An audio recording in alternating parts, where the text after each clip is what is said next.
दोस्तों नमस्कार। आज फिर एक कहानी के साथ, कहानी छोटी लेकिन सीख बड़ी। बहुत पुराने समय की बात है। एक जमींदार था। जमींदार, उसके पास ज़मीन तो बहुत थी, लेकिन अपने शौक के कारण, अपनी अय्यासी के कारण वह कुछ धन जमा नहीं कर पाया था। सेविंग उसकी नहीं हो पाई थी। लेकिन उसे चिड़ियों का बड़ा शौक था। अपने पूरे उसने हवेली को अब एक चिड़ियाघर ही बना डाला था। और उसके पास एक नायाब उल्लू था। अब उल्लू कैसा, उसने उसको अभ्यास करा दिया था कि वह उसके मुंह में एक गिन्नी डालता। पुराने समय की है एक मुद्रा है जिसे गिन्नी कहते थे। वह 1, 2, 3, 4, 5 मुद्रा तक अपने मुंह के भीतर वह उल्लू रख सकता था। और जब भी वह जमींदार कहता उगल, तो वह एक गिन्नी उगला करता था। अब इस नायाब पक्षी के बारे में जो इसने इसका अभ्यास करा दिया, किसी को इसने बताया नहीं था। अब इसकी एक बेटी भी थी। अब बेटी की उम्र जो है विवाह के लायक हो चुकी थी और एक ऐसा रिश्ता भी आ गया और विवाह भी तय हो गया। लेकिन वह विवाह जो तय हुआ, अगले 10 दिन में ही विवाह की तारीख आ गई कि अगले 10 दिन में ही विवाह करनी है। अब इस जमींदार को तो परेशानी हो गई कि कैसे, मेरे पास तो कोई अब जमा धन है नहीं, मैं कहाँ से इतना पैसा लाऊं कि अपनी बेटी का विवाह धूमधाम से करूं। मैं ठहरा जमींदार, मेरे पास इतना धन, लोग मेरे पास इस आशा से आएंगे कि यह इतना अमीर होगा, अब मैं कैसे अपनी बेटी का विवाह करूं। तब वह उस नगर के सबसे बड़े साहूकार के पास जाता है और कहता है कि साहूकार, मैं तुम्हारे भरोसे मैंने विवाह को हाँ बोल दिया है। मेरे पास अभी कोई धन, कैश जमा धन नहीं है, लेकिन मुझे पूरी विश्वास है कि आप मेरी इसमें मदद करोगे। तब साहूकार कहता है कि आपको कितने धन की ज़रूरत पड़ेगी। तब जो जमींदार है, जिसे ठाकुर साहब कहते हैं लोग, वह कहता है कि मुझे 10,000 रुपये की ज़रूरत पड़ेगी। अब उस समय 10,000 रुपये बहुत ज़्यादा होता था। साहूकार चौंक जाता है कि अरे इतना धन कैसे, आप कुछ तो होगा जो आप गिरवी रखोगे जिसके बदले में आपको मैं कुछ दे सकूं। तब जमींदार कहता है कि मेरे पास ऐसा तो कोई गिरवी रखने के लिए कोई चीज़ है नहीं। क्या आप मेरे भरोसे, मैं तो यहाँ का पुराना बासिंदा हूँ, क्या मेरे भरोसे आप इतना पैसा नहीं दे सकते।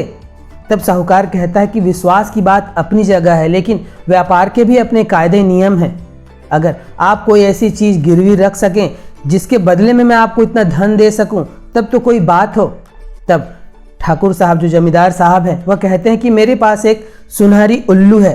तब ये साहूकार कहता है कि अरे सोने की उल्लू, वह कितने तोले की होगी। तब जमींदार कहता है कि नहीं, वह सोने की उल्लू नहीं है, वह उल्लू ही है, लेकिन उसकी एक खासियत है कि वह रोज़ एक गिन्नी, स्वर्ण की गिन्नी, वह अपने मुंह से उगलता है। तब साहूकार को विश्वास नहीं आता है, लेकिन धन का लालच उसे आ जाता है कि अरे इस तरह का उल्लू अगर होगा भी तो क्यों ना मैं उसको ले लूं और रोज़ एक गिन्नी स्वर्ण की वह उगलवाया करूं। तब ठाकुर साहब कहते हैं कि अगर आपको विश्वास ना हो मेरी बातों पे, तो आप कल मैं उस उल्लू को लाऊंगा और आप प्रत्यक्ष ही देख लीजिएगा कि वह सोने का गिन्नी उगलता है या नहीं उगलता है। तब साहूकार कहता है कि ठीक है, और कहता है कि तभी मैं आपको 10,000 रुपये दूंगा। अब ठाकुर साहब जाते हैं घर। जब अगले दिन आ रहे होते हैं तो उस उल्लू को वह 5 गिन्नी खिला देते हैं। अब उल्लू उसे अपने पेट के भीतर रख लेता है। जब अगले दिन साहूकार के पास आते हैं, तब साहूकार के सामने जमींदार साहब कहते हैं कि यह देखिए, यह उल्लू है और बहुत नायाब उल्लू है, बहुत कीमती है। मैं इसे आपके पास गिरवी नहीं रखने देना चाहता था, क्योंकि यह रोज़ सोने की गिन्नी देता है और इससे बहुत फ़ायदा होता है। लेकिन चूंकि अभी बहुत जल्दी मुझे पैसों की ज़रूरत है और गिन्नी से वह बात नहीं बनेगी, इसलिए मैं यहाँ आपके पास गिरवी रख रहा हूँ।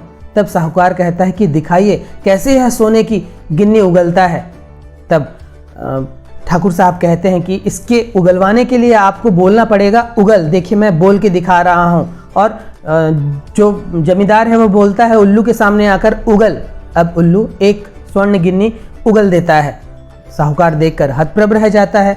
और अब ठाकुर साहब कहते हैं कि इस उल्लू को आप रखिए, मैं कल फिर आऊँगा। जब कल आऊँगा तो फिर मैं इस तरह से कहूँगा, तब तो आपको विश्वास हो जाएगा। तब साहूकार कहता है कि हाँ ठीक है, आप छोड़ दो इसे, कल आप आकर फिर इसे उगलवाओ तो मैं समझ जाऊँगा कि हाँ यह रोज़ देता है। अब ठाकुर साहब उसे छोड़कर चले जाते हैं और यह हिदायत देते हुए कि यह एक दिन में एक बार ही उगलता है। अगर आप इसे बार बार उगलवाने की कोशिश करेंगे तो यह पक्षी अपनी क्षमता खो बैठेगा। तब साहूकार कहता है कि ठीक है, अब अगले दिन ठाकुर साहब फिर नियत समय पर पहुंचते हैं। वह उल्लू के सामने बैठते हैं और बोलते हैं उगल। अब उल्लू फिर एक स्वर्ण गिन्नी उगल देता है।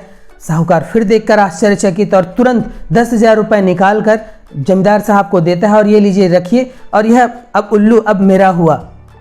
ठाकुर साहब अपने चाल में कामयाब हो गए रहते हैं, पर 10,000 रुपये लेकर वहाँ से खिसक लेते हैं और अपनी बेटी की शादी में भिड़ जाते हैं। अब तीसरे दिन साहूकार उस उल्लू के पास आता है, फिर कहता है उगल। अभी 3 गिन्नियाँ उसके पेट में बची हुई थी उल्लू के, वह उल्लू उगल देता है। चौथे दिन भी यही क्रिया होती है, 5वें दिन भी यही क्रिया होती है। साहूकार तो बहुत खुश होता है कि मेरे पास तो एक नायाब पक्षी आ गया है जिससे मैं तो अब अमीर ही हो जाऊंगा। यह जमींदार मूर्ख है, इसने इसका सही ढंग से उपयोग नहीं किया।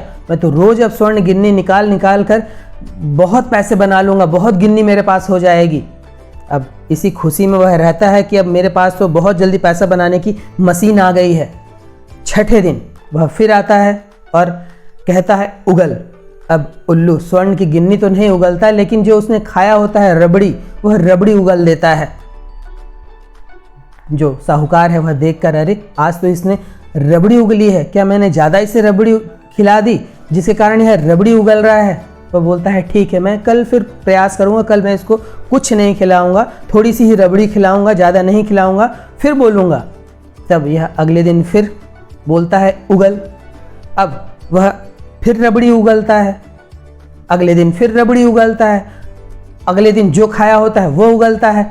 अब यह ऐसा लगता है कि ठाकुर साहब ने, जमींदार साहब ने मुझे बेवकूफ़ बनाया, और वह नौकर के माध्यम से ठाकुर साहब को अपने यहाँ बुलवाता है। ठाकुर साहब आते हैं, अब यह ठाकुर साहब के ऊपर चढ़ बैठता है कि तुमने मुझे बेवकूफ़ बनाया।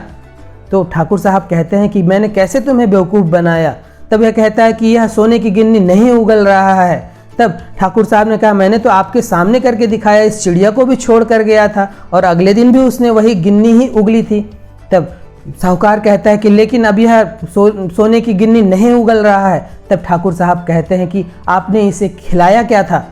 तब जमींदार जो साहूकार है वह कहता है कि अब यह रबड़ी उगल रहा है। तब ठाकुर साहब कहते हैं कि अगर रबड़ी खिलाओगे तो रबड़ी ही ना उगलेगा, सोने की गिन्नी खिलाओगे तभी तो वह सोने उगलेगा। यह ठाकुरों का उल्लू है, कोई मामूली उल्लू नहीं है। खाने को इसे स्वर्ण गिन्नी दोगे तभी यह स्वर्ण गिन्नी उगलेगा। और यह कहता हुआ, हंसता हुआ वो वहां से चला जाता है। दोस्तों, छोटी सी कहानी जो हमें सीख देती है कि ज़्यादा का लालच, बहुत जल्दी कमाने का लालच हमें इसी तरह से उल्लू के चक्कर में फंसाता है कि इंस्टेंट कोई इनकम हो जाए, बहुत जल्दी कोई हम चीज़ में इन्वेस्ट करें और वहाँ से जल्दी पैसा मिल जाए, या ऐसे स्कीमों में पैसा लगा दें जिससे हमको पैसा बहुत जल्दी मिल जाए। और भेड़ चाल में जो दूसरे गलती कर रहे होते हैं वह गलती हम भी करते चले जाते हैं। इस तरह से जल्दी पैसा कमाने का जो चक्कर है हमें दुख दे सकता है, हमारे जो धन है उसको कम कर सकता है। और केवल धन के मामले में ही है नहीं, यह हर मामलों में काम आता है। किसी को सिद्धि चाहिए, किसी को शक्ति चाहिए, किसी को कोई सामर्थ्य चाहिए, किसी को पद चाहिए, और उस पाने की लालसा में गलत ढंग से रवैया अपनाना, गलत तरीका अपनाना, वह हमारे जीवन में दुख का कारण बन सकता है। आपको इसके प्रति सचेत होना होगा।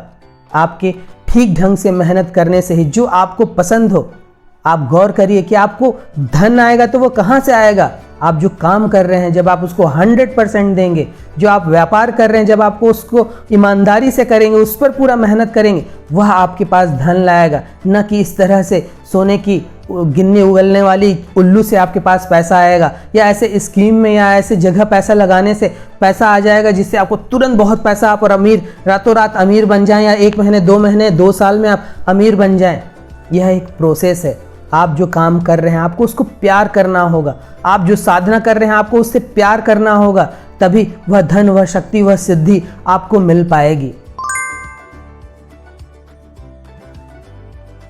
आपके पास ज़्यादा धन आपको उस काम को रूहानी ढंग से करने से आएगी। रूहानी यानी आपको उससे प्यार होना पड़ेगा, आपको उसको अपनी आत्मा जोड़नी पड़ेगी, तभी वह रूहानी काम आपको सफलता देगा। आप उस काम में परफेक्ट होते चले जाएंगे। पैसे के लिए काम करेंगे, सोने की ऐसी उल्लू चाहेंगे जो सोना उगले, तो वह बात नहीं बनेगी।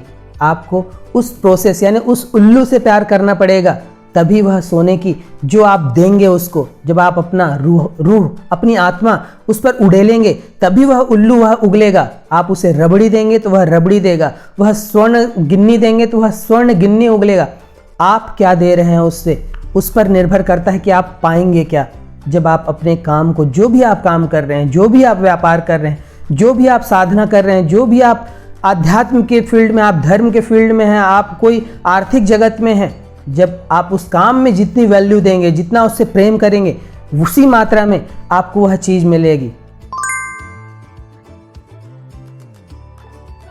आपके पास भी एक जादुई पक्षी है और वह पक्षी है आपकी प्राथमिकता, आपका ध्यान, आपका प्रेम। जिस चीज को आप प्राथमिकता देंगे वही चीज आपके जीवन में घटित होगी। जब आप दूसरों की चुगली करते रहेंगे, दूसरों की बुराई करते रहेंगे, तब यह सृष्टि आपकी बुराई, आपकी चुगली 10 जगह में करवाना चालू कर देगा। जब आप अपने काम को प्यार करेंगे, अपने प्रेम को महत्व देंगे, अपनी साधना को महत्व देंगे, तो यह सृष्टि भिड़ जाएगा आपको 10 गुना वह चीज़ देने में। आपको यहाँ ध्यान देने की जरूरत है कि उस उल्लू पे जो आप डालेंगे वही निकलेगा। तब आप इस सृष्टि को, इस प्रकृति को दे क्या रहे हैं, इस पर ध्यान दीजिए। आपकी प्राथमिकताएं क्या हैं? क्या आपकी प्राथमिकताएं ऐसे ही समय बर्बाद करना है, ऐसी लोगों से गप हाँकनी है, ऐसे अपने व्यर्थ के काम करने हैं? तब यह सृष्टि ऐसी ही रचना रचेगा जहां आपको ऐसे और लोग टकराते जाएंगे। तो वह जादुई पक्षी जो है वह आपकी प्राथमिकता, आपकी प्रायोरिटी, आपका प्रेम है। किस चीज़ को आप समय देना चाहते हैं? जो चीज़ चाहते हैं उसके लिए समय दीजिए। आप धन चाहते हैं तो वह धन कहाँ से आएगा? कोई ऐसी तो नहीं है कि धन की बारिश होगी। वह धन आएगा कार्य करने से, व्यापार करने से, उस काम को अच्छे ढंग से करने से। आप उसको ध्यान दीजिए। आपको सिद्धि चाहिए, आपको शक्ति चाहिए, आपको साधना में बहुत ऊर्जा चाहिए। कैसे आएगी वो? जब आप उसमें उसको प्राथमिकता देंगे। आप दूसरे ही चीज़ों में उलझे रहेंगे तब वह उलझन आपको वही चीज़ें ही वह सृष्टि ला कर देगी। तो सचेत हो जाइए कि आप उस उल्लू पर डाल क्या रहे हैं और इस पक्षी की कद्र करिए, उस प्रोसेस की कद्र करिए। वही आपको जीवन में सफलता, खुशी, प्रसन्नता, अच्छा स्वास्थ्य दे सकता है।